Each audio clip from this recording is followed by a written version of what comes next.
buenas tardes, ¿cómo están? Esto es la UNAM Responde, transmitiendo de nueva cuenta desde la Feria Internacional del Libro de las Universitarias y los Universitarios, que este 2023 celebra su quinta edición, con más de 350 actividades en medio de un ambiente universitario. Les recordamos que pueden hacer junto con nosotros este programa participando a través de nuestras redes sociales. Queremos escuchar sus dudas, sus comentarios y también los temas que les gustaría que aquí abordáramos. Y bueno, esta tarde desde Filuni hablaremos acerca de los retos que enfrentan las editoriales en tiempos de la inteligencia artificial. Acompáñanos.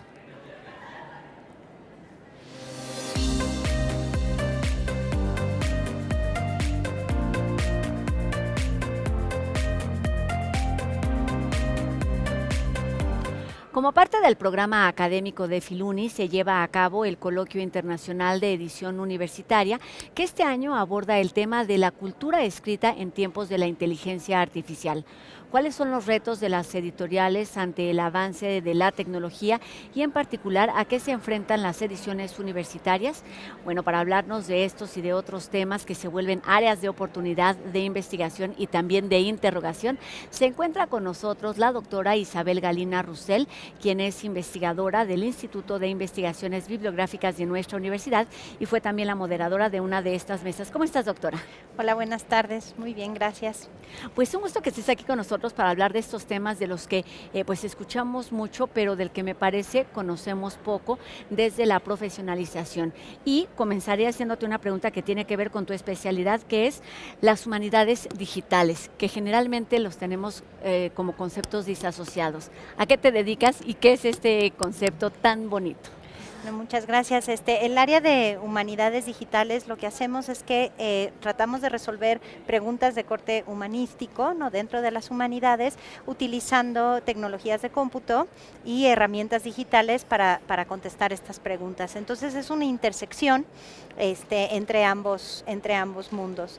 Y además pensando sobre todo que la tecnología pues tiene esta parte que debe de abordarse también desde las humanidades para que la tecnología también tenga lo humano siempre, ¿no? Y esta fue parte de tu participación en el coloquio en donde surgen, y nos decías antes de comenzar la entrevista, hay muchísimas más preguntas que respuestas. ¿Cuáles son las líneas o las principales preocupaciones de las que se ocupan los especialistas con la llegada, me parece, pues avasalladora de las herramientas digitales? Sí, bueno, las humanidades digitales abarcan muchos distintos preguntas. Yo en particular me he enfocado mucho en cuestiones de bibliotecas y también, por supuesto, de ediciones. Y entonces por eso estoy aquí. Me interesan mucho los libros, me interesan mucho los libros digitales y sobre todo también, por ejemplo, la comunicación y la publicación académica. Cómo generamos conocimiento y cómo hacemos que llegue. Entonces, en ese sentido, las tecnologías digitales, bueno, en los últimos, que serán 20, 25 años, han tenido un impacto muy importante en cómo producimos, transmitimos, consumimos y también cómo guardamos información y cómo le llega a los lectores y a los estudiantes. Y acabas de tocar un tema importante que es el cómo guardarlos, que es una de las preguntas o de las interrogantes principales en la era digital, o que se ha ido resolviendo, como bien dices, con el paso del tiempo. No es un tema tan reciente como lo es quizás la inteligencia artificial, de lo que hablaremos, pero háblanos de esta, que es una tarea y una preocupación que tienen quienes se dedican a la bibliotecología y todas esas áreas que son también otro universo por conocer. Sí, bueno, el Instituto de Investigaciones Bibliográficas está en la Biblioteca Nacional, que está aquí en Ciudad Universitaria, y la Biblioteca Nacional tiene como misión encargarse de guardar, ¿no?, el patrimonio documental. Entonces, cuando nosotros empezamos a pensar en las publicaciones digitales y los materiales digitales, pues pensar también cómo vamos a asegurar que esa producción de conocimiento, que esos objetos estén disponibles en 5 años, en 10 años y bueno, en 100, en 150, claro, ¿no? Entonces, la temática de preservación digital, si bien es importante para el individuo, pensando por ejemplo en tus fotografías, guardar las fotografías de tus hijos para que los puedan ver cuando están más grandes, por ejemplo, hasta pues, no, organizaciones, instituciones de la memoria como los museos o bibliotecas, que pues es parte de su misión asegurarse que ese material esté disponible en el futuro. Entonces la preservación digital en realidad es un tema que nos ocupa a todos, ¿no? Claro, y además a este tema que de por sí ya es complejo, se suma otro que es el de la aparición de la inteligencia artificial, que tiene que ver con un tema importante que acabas de mencionar, que es el de la generación de conocimiento. ¿Cómo se acercan a esta gran interrogante, entendiendo que estamos en un entorno universitario? Bueno, justo hoy en la mañana tuvimos esta mesa que acabas de mencionar, en donde 4 expertos estuvieron hablando acerca del tema. La inteligencia artificial, en realidad hemos utilizado tecnologías de inteligencia artificial ya desde hace mucho tiempo, pero uno de los grandes cambios ha sido pues la inteligencia artificial generativa, que uno de los grandes ejemplos es el ChatGPT, ¿no? Entonces tú le puedes decir, escríbeme una novela al estilo Borges sobre tal tema y te genera este texto, ¿no? Entonces, obviamente, para las editoriales universitarias, para los maestros, para la gente que nos dedicamos a la generación del conocimiento, pues la inteligencia artificial se puede ver a veces como una amenaza, pero creo que también se puede ver como una gran oportunidad. Es una herramienta más de la cual podemos echar mano, ¿no? Para ir trabajando y generando nuevos contenidos. Oye, en esta carrera tecnológica podríamos pensar pues que México tiene algunos rezagos o varios rezagos en muchos sentidos. ¿Cómo fue la experiencia o qué se escuchó en esta mesa que forma parte de un congreso importante en el sentido de escuchar lo que están haciendo, cómo lo están viviendo especialistas de otros países, en particular Estados Unidos? Sí, bueno, tuvimos la presencia de un bibliotecario de Estados Unidos y fue muy interesante la experiencia, el intercambio de experiencias con los que estamos aquí en México. Uno de los temas, por supuesto, es que el software, lo que genera, pues generalmente está producido en otras latitudes, sobre todo, por ejemplo, en Estados Unidos. Entonces estábamos hablando acerca de cómo iba a ser como nuestra dependencia sobre herramientas que no necesariamente generamos nosotros, ¿no?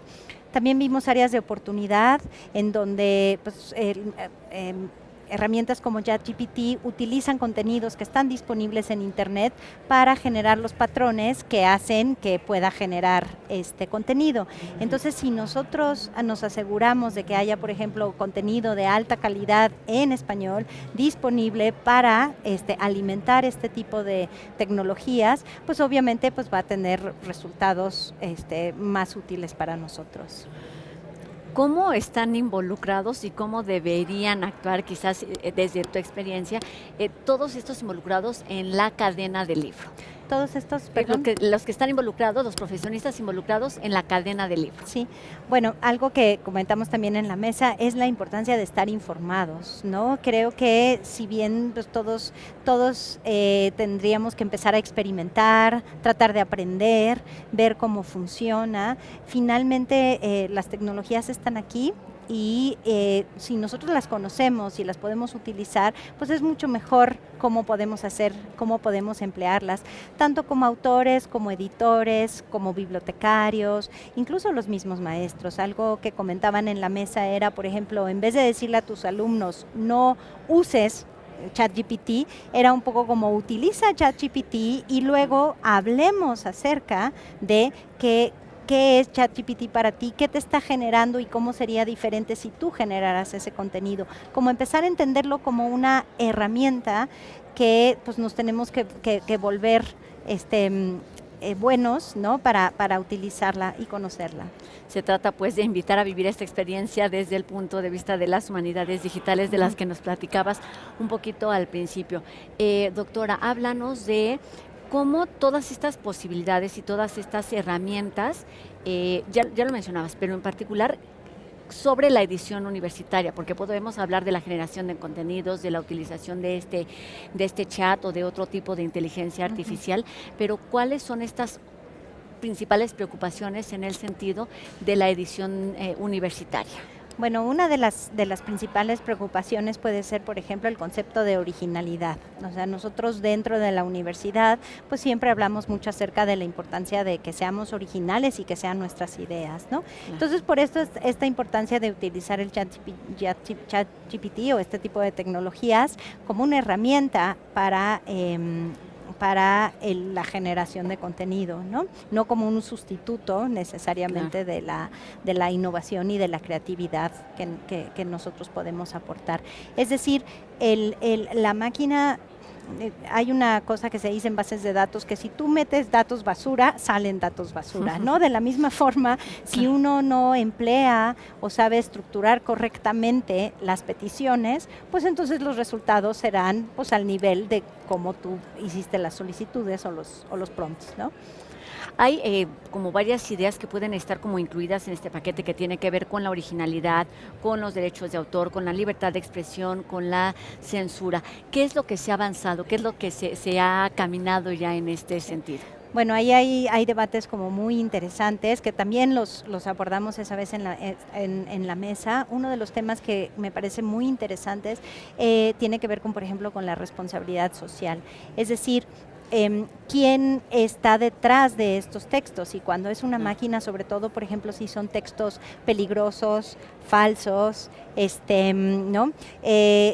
Aquí sí hay como todo un tema que se tienen que ir haciendo los ajustes necesarios para ver dónde está la responsabilidad de la generación, la creación y la difusión de este tipo de contenidos, ¿no? Y siento que la universidad puede jugar un papel, debe de jugar un papel como muy importante, precisamente porque tiene esa capacidad de ser certificado de calidad o de verdad. Bueno, no de verdad, sino de... Pero ¿cómo hacerlo? Es decir, ¿cuáles son las herramientas con las que cuenta una universidad como la nuestra, por supuesto, que se enfrenta, en un tema en el que se está, pues eso, aprendiendo y resolviendo sobre la marcha? Sí. Bueno, uno siempre podría sugerir, por ejemplo, la importancia de capacitar a los alumnos, ¿no? De que ellos conozcan estas herramientas.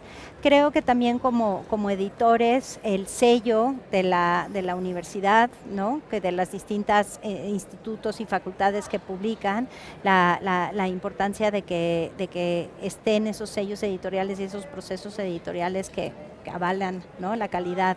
Y también pues como investigadores y también como de gente que se encarga de la difusión, hablar acerca de esto y continuar investigando, publicando y dando ejemplos de cómo puede funcionar. Háblanos más de esta cadena de la que mencionamos al principio, pero nos hemos enfocado a hablar justo de la generación, de la difusión de contenidos, y me refiero a la preservación digital. Nos decías que presentaste también en esta Filuni un libro relacionado con este tema. ¿Cuáles son las líneas, las pautas a seguir en este tema tan complejo y tan amplio? Sí. Bueno, ayer tuve oportunidad de presentar la traducción de un libro por Trevor Owens, él es el autor del libro. El libro está publicado originalmente en inglés, hicimos la traducción, entre varios hicimos un experimento de traducción colaborativa. Y bueno, una de las razones por las cuales nos interesaba mucho que este libro estuviera disponible en español es que el tema de la preservación digital muchas veces se ve que la solución es una solución técnica, es decir, compra un software y con eso ya vas a poder resolver la preservación. Es decir, muchísima digital. Memoria donde puedas guardar todo lo que se va generando. Exacto, ¿no? Entonces, este libro lo aborda desde un punto de vista mucho más, te da como un marco conceptual para poder abordar la problemática de la preservación digital, que empieza simplemente por decir, bueno, ¿para qué estamos guardando? ¿Para quién estamos guardando? ¿Qué es lo que queremos guardar?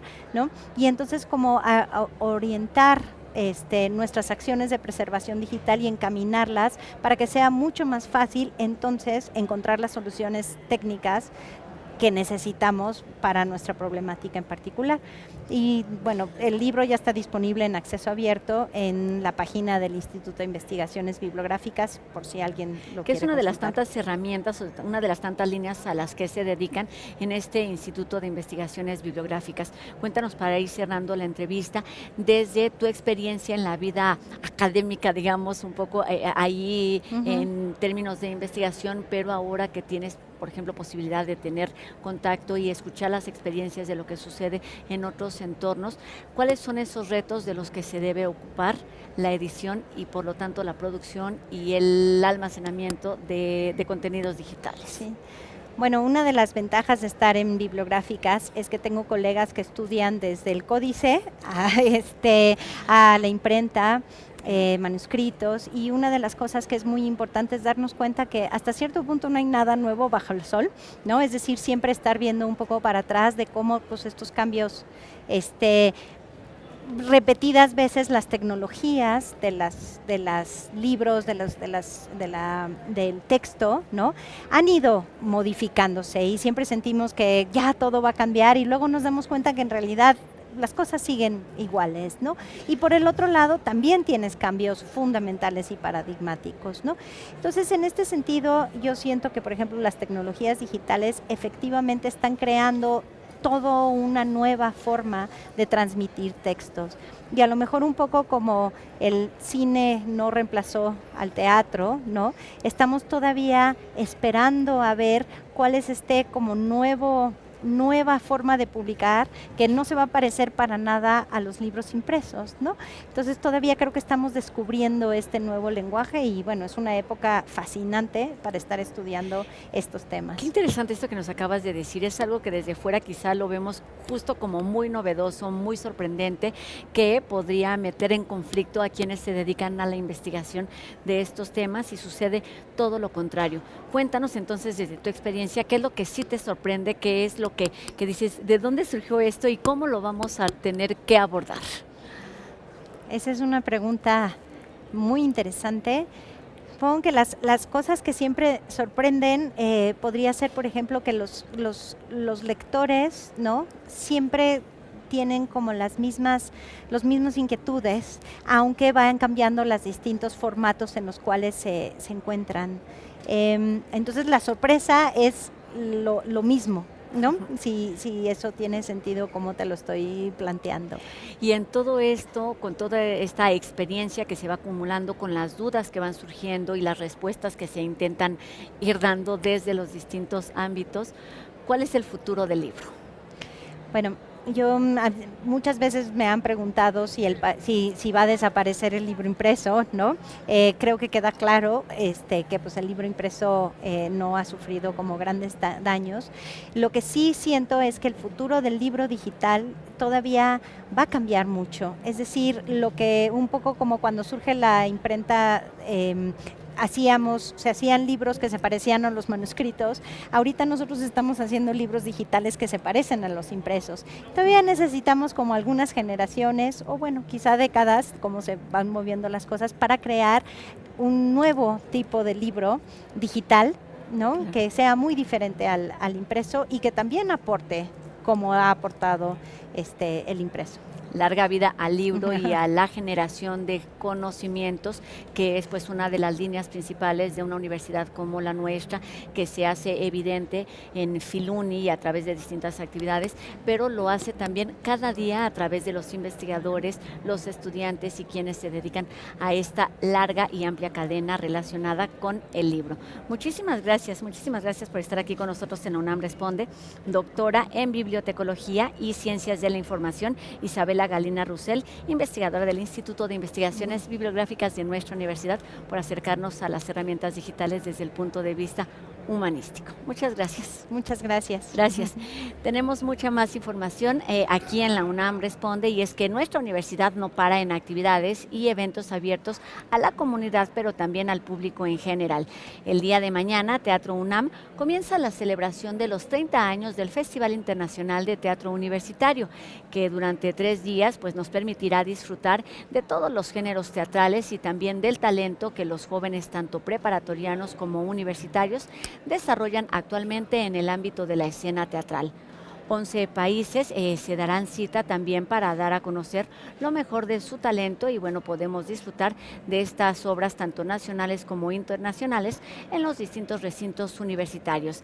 La cartelera completa la pueden consultar en teatrounam.com.mx.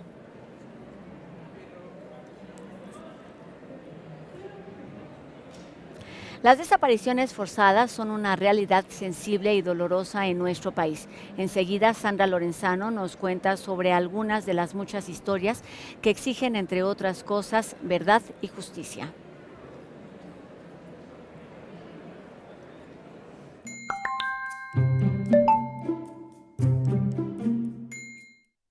Y hoy les invitamos a conmemorar que en el año 2010 la Asamblea General de las Naciones Unidas declaró el 30 de agosto como el Día Internacional de las Víctimas de Desapariciones Forzadas, con el fin de visibilizar un terrible fenómeno que, aunque desafortunadamente aqueja al mundo entero, en nuestra región latinoamericana tiene tintes particulares que lo vuelven todavía más preocupante. La desaparición forzada ha sido utilizada como una estrategia para contener y reprimir a las disidencias ideológicas, políticas o sociales por parte de los regímenes en el poder desde al menos los años 50. Ante este horror han surgido grupos que buscan a los desaparecidos sin descanso.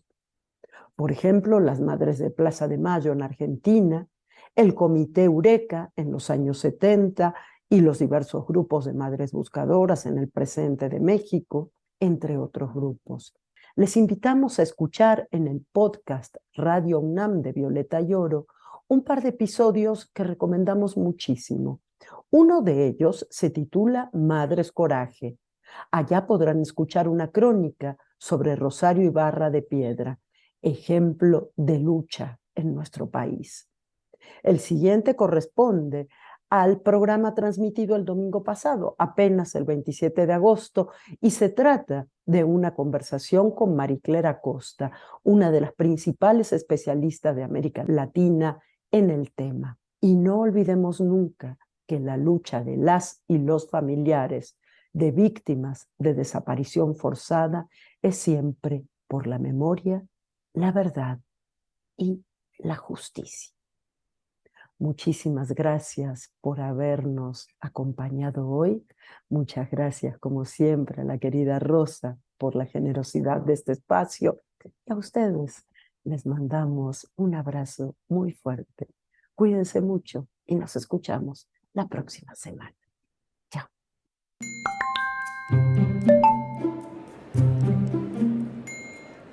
Cambiamos de tema. A través del programa Aquí tú cuentas más 50, lectura y oralidad, los adultos mayores tienen la oportunidad de transmitir el amor por la lectura a los más pequeños. Veamos la siguiente cápsula de UNAM Global TV.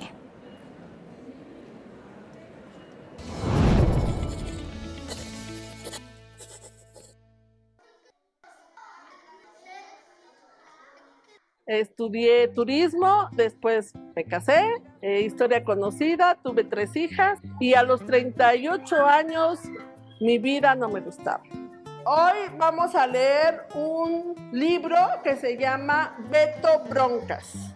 Guadalupe sentía que su edad era un impedimento para replantear su futuro y desarrollo profesional, pero ignoró los prejuicios y regresó a la universidad. Comenzó a estudiar creación literaria. Y ahí descubro que a mí desde los 16 años me encantaba leer. Yo cada que terminaba la clase, ¡ay, voy a hacer eso! ¡Ay, voy a buscar ese libro! O sea, siempre tenía como un motivo de ¿a quién le puedo transmitir esto? Llena de vida y ya siendo abuela de 5 nietos, un día encontró en la UNAM el curso Aquí tú cuentas más 50. Y empecé esta increíble aventura para mí, donde me dio como mucha visión que todavía podía yo contar. ¡Ay, mi papá es un pícaro!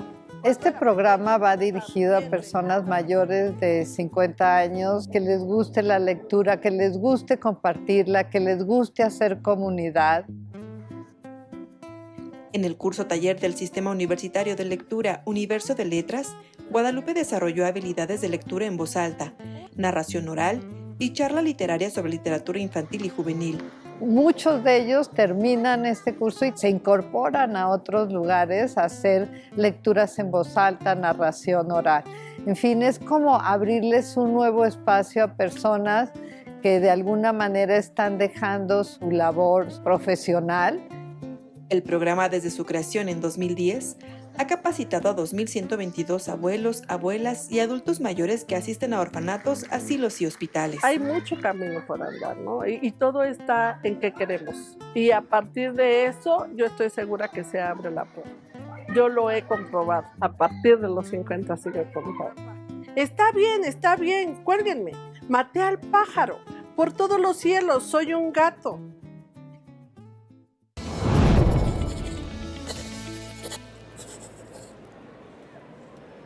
Como podemos ver, nuestra universidad siempre piensa en transmitir el conocimiento y la cultura para todas las edades.